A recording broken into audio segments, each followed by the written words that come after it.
Welcome to the Smoke Me Out podcast. I'm your host, Hunter Smith, and today I have a very special guest for you. None other than the Mayor of Hagerstown, Tekesha Ann Martinez. Thank you for coming. Thank you for having me. Thank you, first of all, for joining us today. I know you're very busy and you like to put your feet on the ground in the community a lot, so it's hard to get you out of there for a minute. Yeah, this is the good stuff. This is fun, right? Yeah, this is the good stuff. And I also want to thank you for, not judging us based on being a smoke shop and cannabis, She did not hesitate at all to sit down, come here and have a conversation with us. So that's something that I don't think a lot of politicians do, let alone a mayor. So, thank you. Yeah, you're a small business. And I mean, you're a business and you're in the community. And I think that support should happen regardless. And that it should not be because this is a cannabis spot that a dignitary or a mayor or a politician won't step into it. I don't think that that's a good example of leadership. That's awesome that you say that because, a lot of times businesses like this, some bars, they feel like kind of left out or like shunned upon because a lot of society thinks that. So I think this is a huge stepping stone for not only the cannabis community, but like the younger generation as well. Yeah. To see someone in your position come here willing to talk to us, I mean, I just don't have words for it. Never thought we'd see it, so thank you, Hunter. Absolutely. So I want to go a little bit into your backstory because, you've made history in Hagerstown multiple ways, but, can you kind of tell me where you started, where you ever first got that first itch to even think about running for city council? Yeah, I think the first itch to run for city council was because I didn't feel heard. And that's why I do the things that I do. And I maneuver the way that I do through the city and in this position because I didn't feel heard, and people were thinking that I was angry when really it was, I have the ability, especially within conflict resolution, to see the long game, right? And so if I'm seeing that right now we may have conflict later on, let's just go ahead and talk that out. And so we make a plan about that. And so that's why I ran, is because I was doing so much work in the community. I've been through a lot of different things. I have daughters that were watching me. I have a son, and I did not feel heard. I felt the door shut on me every time I had a roar in my voice. And I think that it's important for people to understand that a roar in a woman's voice is just passion sometimes. It's not anger. It's not it's passion.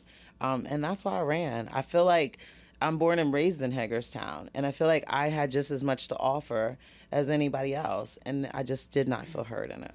And I think that, by you doing that, you've inspired a whole generation of younger kids, especially of different ethnicities, races, even if they're super young, I think people that see a mayor, a woman mayor, a black mayor, it just blows their mind because there's still that bad stigma around town and everywhere, and I think that you've done such a great job to unite the people. I've never seen Hagerstown more united as a community. There's never been these many community events. There's never been this much, cultural overlay. It really makes me proud to be a part of Hagerstown, especially when that the higher ups are really trying to make a difference. It's not like they're just sitting back. I see you out walking in town many times a week. Yeah. You're not just sitting in the office hiding, taking calls all day. Sure, that's a big part of your day, but you are really out there in the community. And I want my viewers to know that, that's something that you don't see anywhere, really. Yeah, and I can't take full credit for this administration. And so I got elected in 2020 as a council person. And when I got elected, it was the first woman mayor. And so there was history made. We had our first woman mayor, Secretary Keller. And then we also had the first time 2 black women to serve together. And so me and Councilwoman Burnett were the first 2 black people to sit at the table together within the city of Hagerstown. And we also had a woman dominated administration. And so you had our woman mayor, you had 2 black women, and then you had Councilwoman McIntyre. And so I came into a historical moment. Absolutely. And in that moment, I can remember, there was so much friction between all of us for different reasons. But I can remember in that moment us coming up together with a plan that we were going to do this to get it done for Hagerstown. Absolutely. And so that meant, like, no matter what, we are going to do it for Hagerstown. And so I come in and I'm taking on this administration just in the last year and a half. And I really, really threw my name on the table to be mayor because I wanted to make sure that we still had the same presence that Mayor Keller, when she was mayor, had. And that was important to me. It was important to me that people still seen a woman. It was important to me that people still seen someone that was out of the box. And so that's why. So I can't take full, what do you call it? What's the word I'm looking for? Credit. There you go, Connor. Thank you for helping me. I can't take full credit for where we are right now. But what I can say is that we have worked as an administration very hard to bring the community and government together. And it's not easy as a woman. And I mean, and you talk about being a woman and talk about being black, but I also have natural hair. And so there's like this whole thing about natural hair. And one of the things that I get a lot of times when I'm outside of Hagerstown is, oh my God, you're a black woman, you're a mayor, and you have natural hair. And I'm like, yeah, I'm the mayor of a majority white city. Yeah. I'm the first black mayor, and I wear my natural hair. And you wear it beautifully, I might add. Thank you. Yes. But that's even something that people are just like, whoa, we don't know too many politicians that are in conservative areas that are able to maneuver like you. And it makes me really proud to be able to witness that. And I can say, I voted during that whole thing. I was a part of history. And, like I said, I think there's a whole generation of, young girls that are stepping back and saying, wow, why don't I aim a little higher? Why don't I stop feeling, the way that society in the big picture tries to push down that narrative? Like you said, break out the box. That's right. And I can guarantee that you've not only inspired me, but a lot of other kids. And, I don't know. Yeah. I just can't believe it. There is no box. Absolutely. There's no box, Hunter. We are the box. We are the box. Okay, we are the box. I like that. There is no box.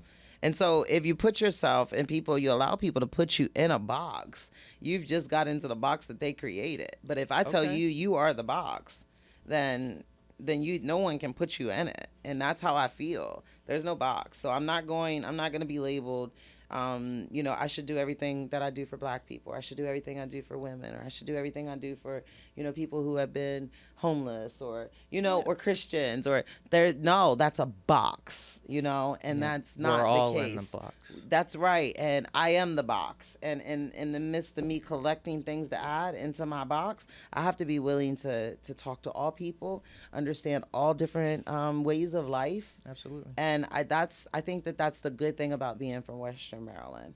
I think that I know we have a community that is like no other. And I know that.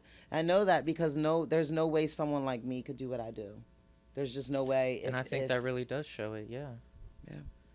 Man, you really got like hair standing up, it's so inspiring. It really is. Like I was reading the facts in the Wikipedia, but like to hear you speak about it with so much passion, it really, it's refreshing to be, that idea I had of you in my mind to be confirmed, like wow. Everybody wants to look up to someone and believe it to be true, but when you meet someone who you're truly inspired by and they not only live up to your expectations but surpass it, I mean, it's just a warm feeling. And to know that person is my leader, Yeah, that's good stuff. I'm very proud of that. So I want to go a little bit into your younger days. I've read I'm still that young. What are you talking about? Younger, maybe like when you had your first child and the adversities you faced with that. All right. I thought you were shooting, Hunter. Oh, no way. Like, already. Not a day over 32. I've read my facts. All right, shoot. Go ahead. I'm sorry. So, I've seen that you were raised in Hagerstown, of course, and part of the Washington County foster care system. Yes. And you became a mother at 17 and overcame challenges with limited support from social service and, basically going back to where you said, you just weren't feeling heard. Mm-hmm. What was it like, how does someone go from that? If someone's listening right now and they feel they're in that same exact shoes, how can they make steps in their life to possibly someday become mayor of that same city that they felt that way in? Yeah, and someplace that I hated. And so I was a person that was like, okay, one of these days when I get enough, I'm going to get me and my kids and we're going to be out of here. to being the person that says, oh, the ground is good. Whatever you plant, you will reap. And I think that that's how you go. You change. You have to change your mindset. And even though I went through all of those things, and I mean, 5 kids by the age of 25, homelessness, the struggle is not real. The struggle was optional, right? Because the moment that I started to understand like leadership and conflict was the moment that I was able to really figure out what my identity was. And I think a lot of times we run from things that we're traumatized by because we don't realize that we have the solution to solve it. And that's Wow, within that's our beautiful. leadership, right? And so Absolutely. if someone like me is constantly looking for people to hear me versus becoming the person that hears other people, that's why I said there's no box. I just become the box, right? Yeah. And if I'm looking to make sure that other people aren't getting what I had, then I've shifted. I've changed the game right there. And so for Absolutely. folks that are maybe listening, you think like there's no way I could be in this space. That was me. There's no way I could be in politics. I'm an artist. I'm a poet. I live it, I breathe it, I love it. That's what I want to do. That's the desire of my heart, is to do poetry. Absolutely. And to be paid doing it and enjoy it, right? And to bring poetry into Hagerstown. But first I had to understand where I'm at. I would tell people, first of all, you need to understand conflict, because Okay. a lot of things that we run from, it costs us, and conflict has a cost. And if you don't pay the cost, then someone else gets paid for it. So if you and I have a conflict and we're business partners, we're not making any money. Our bottom line is going to be affected because of that conflict. Right. And so someone else will be able to inherit that money. And so I just want young people to know, like, when you don't know who you are and you're not in your right role, you are now in a conflict. And like, there's people like me that are high up that can manipulate that. Yeah. Or you can now get to the table by any means necessary. People may call you crazy. People may say that you're angry. They say all of those things. You keep showing up. There's power in presence. And if you There's keep showing power up, in another thing too is presence. so many people want the whole room to stand up. No, I work one on one by one, building relationships.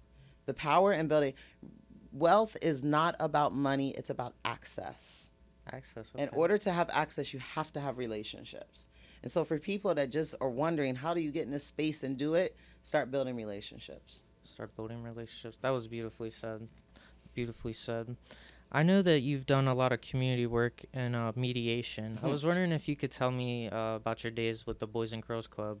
I used to go to a Boys and Girls Club, for about 2 hours after school until someone could come pick me up. And, it really changed my life. The friends you make there, the things they have you do, it lets you know that, the system can care for you and show you the resources you need. And if I could only imagine, if I was in Boys and Girls Club or my kids and you were there, I would feel no problem about them being there. I'd probably even drop them off even if I could be with them. They're with her. They're fine. They're having fun. I love that. I love that. Did you go to Boys and Girls Club Washington County? In Cascade, Maryland. In Yep. Cascade. Wow. So Cascade Yeah. has a Boys and Girls Club. They did, yeah. Wow, that's pretty awesome. Yep. It was small, but we were there. But we it were was tight. still there, Yep. right? Yeah. So first, let me go back. Yeah. I had my third daughter, and she's, Lord, this might be all bad because I'm trying to think of how old she is. 28, 26, 24. So she's 24. So I had my third daughter 24 years ago, and I worked for Boys and Girls Club Washington County. And Councilwoman Burnett was a part of my teen program. And Oh, so wow. I have been working Boys and Girls Club, and how I got the job was I was taking classes at HCC. And on the board, they had these little things like employment opportunities. And I pulled it off and I called. And when I called the Boys and Girls Club, Miss June, who used to drive the bus when I went to Boys and Girls Club, answered the phone. Oh, wow. And so I talked to her and I ended up having an interview. And I got the job and I made $6.50 an hour. Wow. And I remember her saying, like, I was trained very well to work with kids. I remember her saying, like, on my first day on the job, we have a group of teenagers. And we just want them to have a lot of appreciation for their community. We want them to appreciate the center, and we want them to appreciate life. And she was like, and I don't know where you start from, but that is what we need you for. And so my first day at work was the conversation. My second day, she taught me how to play pool, Oh, like wow. to actually play pool. Yeah. And then she taught me how to play chess. and she taught me how to play Mancala. And she Oh said, wow. with these games, you'll be able to build relationships with the kids. And if you build a relationship with the kids, you won't have to worry about getting respect. They'll make everyone respect you. So that was Makes where my sense. first principle of being able to work with kids and work with people came from. And I did that. The kids would come in and I'd be playing pool, and they'd be like, "Hey, we want to play pool." Now we're playing pool together. Well, we That's compete. awesome. We play Mancala. So fast forward, that's how I really got started. And I did Boys and Girls Club for a while. I had a group. It was called TWP, Teens with Priorities. Teams with We did priorities. amazing things. We went to the Twin Towers. Oh wow. We raised enough money to go to Georgetown and stay in a hotel and eat at a very exquisite restaurant. Oh okay. We did community cleanups. And so I've been at this work since then, 24 years ago. Wow. Now, how I go into Boys and Girls Club as a mediator is I left Hagerstown and I came back to Hagerstown. And when I Okay. came back to Hagerstown, I went into the community center and I was having a lot of conflict. There was a lot of conflict going on. I had been gone for a while. Yeah. My ex had got killed by the police. Oh, There was a wow. lot of trauma. There was a lot of things happening. And so I became a mediator after, a bunch of stuff going on. And my role was to go to the after school program. I just wanted to ask you a couple questions about, the education and youth programs going on in town. I see this new multi-purpose building being made and, very exciting things there. So I wanted to know what was your involvement in that and how excited are you about being able to bring some things to the youth of the community and letting them have another outlet or something that, might not have been available elsewise. Yeah, when we got sworn in, one of the first things that Mayor Keller did was schedule an 8-hour strategic planning meeting. Oh, And nice. so we had an 8-hour strategic planning meeting, and of course, it was some breaks and all of that in there, but we strategically got together, and then we did a survey. Her suggestion was to send out a survey.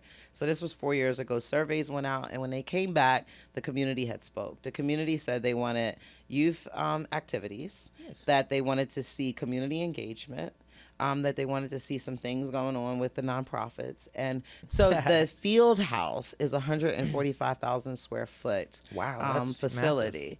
And I have to tell you that I'm new to government. So I came in 4 years ago, and I thought things just worked and rolled that way. I did not know that it takes a long time to get a project shovel ready, secure the money, or any of that. Yeah. And so I want people to know that when you're looking at the field house right now, that's because you had an administration that was ready, willing to go. The vote for the stadium to come down was one of the hardest votes that some people had to make. Not me. Yeah. Not me. It wasn't hard for me. Because you knew what was in store. I did. And not only that, I didn't have a good relationship with the former stadium, right? Right. And so that's a thing it wasn't hard for me.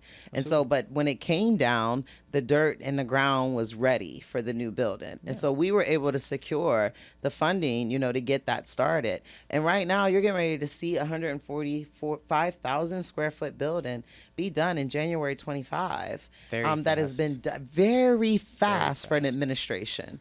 Very fast. impressive. Now, it has been an idea for Councilmember Alshire for 20 years. He's been pitching wow. it to the city. He's been pitching it. He's been in support of it. And to get it done has been, it's just incredible. And that's what happens when you say, yeah, this is not going to be about politics. This is going to be about people. And the thing that we want to do is we want to create an area in a town that, first of all, our parents shouldn't have to take their young people out of our area for sports. You know how much Absolutely. money people save if they're able to do it at home? Mm-hmm. And so I only have one. I had a daughter that cheer. She did cheer, competition cheer. She had scholarships Well, I on know that. that gets expensive Right. sometimes. But she had a lot of help and a lot of scholarships on that. And a That's lot of great. people helped take her to different things. Yeah. And so I wasn't all the way actively involved in that. Right. However, knowing my grandkids will play sports, I think that it would be more amazing if they were in AAU teams that played at home. If they traveling's cool, but what if their mom's able to save money by it happening here? Absolutely. Also, in order to recruit outside tax dollars, I just think that this should be the mecca of youth sports.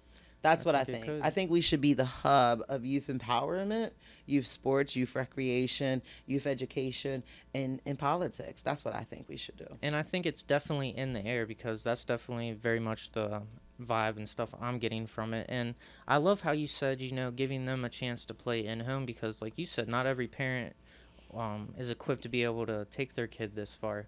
So I know a lot of friends from my school alone that couldn't play on these travel teams. They were good enough; they could hit the ball harder and farther than me, but they just didn't have the means. Yeah, and not the support. Yep.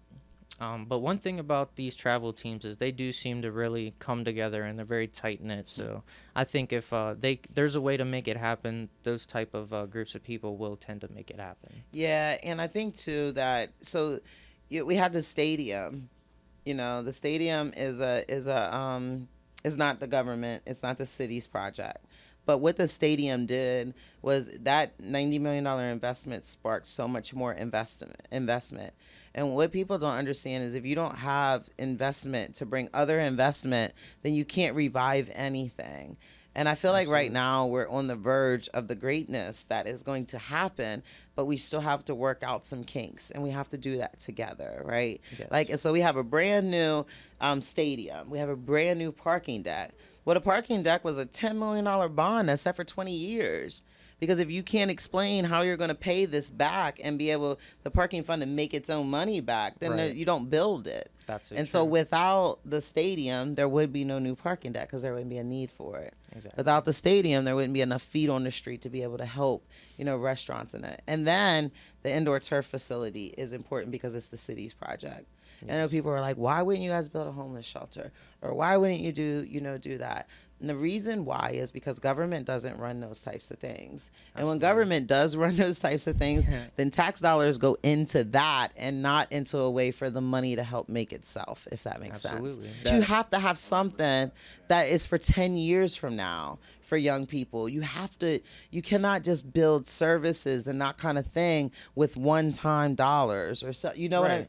And for me, I had to wrap my mind around that because we talked about where I came from. Yes. Foster care. I was a ward of the state. I had my first child. We were both wards of the state. I had 5 kids by the age of 25. And your first at 17, correct? Yes, my first daughter. And I was a ward of the state. I was placed at St. Anne's Infant and Maternity Home. It's called St. Anne's Children Home right now in Hyattsville. That's where I had my daughter at. I learned how to take care of my baby there. I went to high school there. And so it was important for me to be able to understand what it means long term. Yeah. The things that we have done, this administration, me and my colleagues have done, we'll see that 10 years from now. Right now, we're living in the fruits of what people did 10 years ago. But it is very easy to kind of blame the person who's sitting in the chair right now. But I love that you said, we're really only seeing the fruits of the labor 10 years ago. So I'm very, very excited and looking forward to seeing the things that you put your blood, sweat, and energy to. I cannot wait to see that fruit come to fruition. And, I think, like I said again, you've inspired a whole generation of kids to know that if you put your feet down and you give it your best, you will make it. Did that inspire you enough to run? I would, yeah. Would you run for office? I was actually telling my boss earlier that, I think I've got the people skills and the right motivation that I really think I would. Really? I would, yeah. I'm one of the people that would really try to really get the voice of people. Like, I'd put it all to a vote. And even if I didn't quite in my heart feel like that was what I wanted to do, if that's what the people want to do, that's where my vote goes. Wow. That's what's missing. Well, I'm amazed by that, by people that say that they would, right? Because for people that say that they would means that this is a space for you, right? Yes. For me, I would have never imagined, and I said the moment that I ran for city council, I'd never run for local politics again. Yeah. I'm home. It costs me more to be in the space of a local politician or a municipal government than it does for me just to work at a nonprofit. Yeah. I said whenever I was appointed to mayor that I was not going to run for mayor. And everyone thought, oh, you just wanted to make history. You wanted to be the first Black mayor. No, that wasn't the case. And so what I think now is for people that do see it, people that do think they could do it, what happens if you're coached and consulted by someone like me that didn't want to do it, but started to understand how good I could be at it. Yeah. You understand what I'm saying? And so I feel like that's the reason that I went through it. And I mean, it was strictly just God, kind of leading me, because I just never would have done it. But just imagine now, I think that I can coach so many people. I can help fundraise for so many people. I enjoyed it. It was the easiest job I've ever done. Oh, that's awesome to It hear. was the easiest job. The hardest thing for me is not quitting because I don't care about a title. And I Right. don't care about an office. And me and Jay, I think Jamie was joking, and talked about or maybe it was you with answering phones and emails. That's the worst part. I don't do any of Yeah. that. I hate it. It's the I hate worst. it. Yeah. I hate it. It's tough People send me answering an the email. shops messages. What? I'll look at the email and I'll be like, I'll see them at the stadium tonight. Yeah. You know? Yeah. They know I love them. Because it's so much easier if you send me an email or if you send me a message. I like this. Absolutely. I like to talk. I like this. And that was not who I was before, right? Like before I did not have a great understanding of conflict. And if you didn't understand what I was saying and you couldn't understand, it didn't matter. Now I have so many skills that help me hear and understand so many other people. Yes. And so I like this. I like to be able to talk. Now the you've hard got the part is that skills. whole and another thing is I don't like to be like this. And I don't All like stuck that. up. Yeah. And Yeah. I have to come across as being, I don't like that. I am a poet. Absolutely. I can say that you are the most serious, relaxed mayor I have ever seen. I feel like if it came tooth to nail, I wouldn't want to, try to mess with your town. But at the same time, you seem really relaxed and just down to earth. Like, I think anybody could come up on the street and not feel threatened to talk to you or even ask for a picture. I'm sure you get it all the time, and I'm sure you've never denied one. No, that's really it. That's a good, that's good. A good read on me. Thank you. Because, there's this I was raised by a principled woman. And she cussed, and she was like cussed a lot, Yeah. but she wouldn't hurt any of us. Yeah. We never felt in danger. She would leave the doors open, and we'd go to sleep, and never felt in danger. Yeah. But at the same time, my mom is like the most soft spoken and loving, and that Yeah. kind of thing. But she's still very principled. And the woman who gave birth to me, she was raised. She had 9 brothers. Oh, wow. She was a fighter. She was. Absolutely. All of her things that she got in trouble for was beating ass. And so, yeah, there's that part of me, and not only that, my foster and the people who raised me, I'm the baby by 10 years. Oh, by 10 And so years. I have big brothers and big sisters that, was very, very good to me. But then on my real mother's side, I'm the oldest by 10 years. And so then I have a sister that's 10 years younger than me and a bunch of siblings that fall underneath of that. And so there's this dual, what people may say, personality, where I know how to follow, but then I know how to lead. Yeah. Right? I know how to get behind the people that are older, that are more responsible, but then also I know how to get everything and everybody in shape and Right. be very strong and actually get things done, Yep. So yeah, that's my whole personality. People are like, you look so mean. I'm like, I'm not. I'm really not, though. Right. But I'm a deep thinker. I'm a deep thinker, and I am constantly, sometimes in my head, a lot of times in my head. I think to be so artistic and be into poetry, you definitely have to be a very intellectual, critical thinker. There's just no way to do one without the other. That's right. I would love to read some of your poetry sometime. I'm going to write you a couple poems. I've got some poem skills. I used to be an AP Lit and Lang. What? Yeah, I used to really enjoy writing some poems. My favorite is a simple haiku, but I know 'em all. 575. Oh my God. Yeah. Haikus are hard for me because I'm a They spoken are hard. word artist. That's why they became my favorite. Yeah, I'm spoken word, and so it's the same if you think about in politics. If you ask me a question and you give me plenty of time, I can use a lot of words. But if you ask me a pointed question, it takes me a minute, and that's a haiku for me. Okay. So to put my thoughts in 575, I can do it. Yeah. But I know one of my very good friends, we call him the Haiku King. Oh, nice. His name's E-Baby Poems. He was the first poet on radio. He Oh, hosts wow. that Busboys and Poets down in Baltimore. But he can do haiku, boom, boom, boom, boom, boom. He can just, you got one right now? Oh, man. I definitely, if I had probably 20 minutes to go through my old photos, I do. I wrote my girlfriend one, actually, though. And she's not that much into poetry, so she probably didn't realize it was a haiku. But I wrote an Italian-style sonnet for the radio station. They did a Christmas kind of deal where,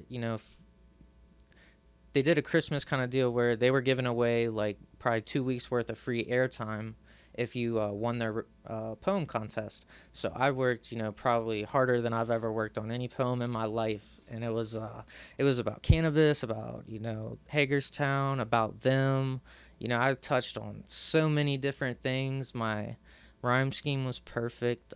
It's the best poem. I did win it, but it was like, I don't know why. It just was so refreshing to be able to use those skills that I hadn't used in so long, and to realize how much I actually enjoyed doing it.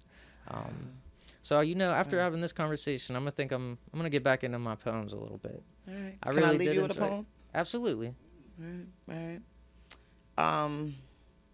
How about this? Am I my brother's keeper? Absolutely. And I can guarantee you'll have a difficult time finding one with a yoke-breaking anointing that's cheaper. I keep my brothers for free. It's pricely what it costs me. Let me offer you proof. It's in the fruit, love deep within the roots. I've been shaken, beaten, broken, and persecuted with word curses, gossip, and lies. Okay. But fruit draws flies. I'm constantly being pressed and refined like fine wine, established in 78. Which is why I show up, especially in pain, and exclaim, love wins again. Gracefully broken on purpose to be present and tell you are worth it and never alone. It's companionship loose to this poem, so take it home.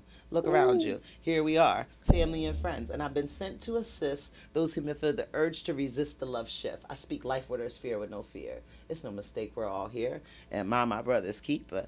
Absolutely. And now that you know, I said let my brothers go. No more control, no more holds. The system's been dismantled with love. I snuck in like a dove, then roared like a lion. It's been handled, Hunter. No more trying. The enemy has been defeated with pure truth and light. Distractions to get you off track. Stop falling for that. Ooh. Love has set us free. This faith-filled poem is a key. My brother Hunter, at ease.